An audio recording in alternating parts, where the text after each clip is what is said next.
শিক্ষার্থীরা, আজকে আমি তোমাদের লগারিদমের এক্স এর মান নির্ণয় করা ক্যালকুলেটরের সাহায্যে দেখাবো সংক্ষিপ্ত পদ্ধতিতে।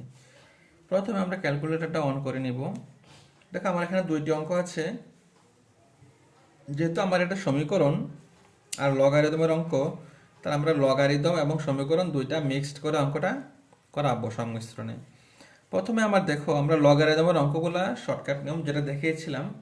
দেখো, প্রথমে আমরা লগ, যেহেতু উপরে একটি ভগ্নাংশ আছে, ব্র্যাকেটে লিখব 1/16, ক্লোজ ব্র্যাকেট দিব, তারপরে ভাগ চিহ্ন দেব, তারপর আবার লগারিদম এক্স, তার মানে লগ এক্স আলফা এক্স, তারপর কি আছে সমান চিহ্ন, আলফা ইকুয়াল -2। মানে আমার যে প্রশ্নটা ছিল সেটা আমরা ক্যালকুলেটরে উঠিয়ে নিলাম। এখন দেখো, আমার সমাধান করার পদ্ধতিটা কি ছিল, শিফট ক্যালসি 1 সমান চিহ্ন, আবার শিফট ক্যালসি। আমরা একটু অপেক্ষা করব আর মানটা কি আসে। দেখো, আমরা দেখলাম এক্স এর মান আসলো 4.000। আমরা জানি যে দশমিকের পরে জিরোর কোনো ভ্যালু থাকে না, তার মানে শুধু 4। তার মানে আমার এক্স এর মান হলো 4।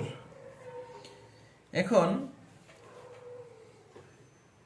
দ্বিতীয় যে অঙ্কটা আছে, তোমরা সেম পদ্ধতিতে সমাধান করে এক্স এর মান কমেন্ট বক্সে জানিয়ে দাও।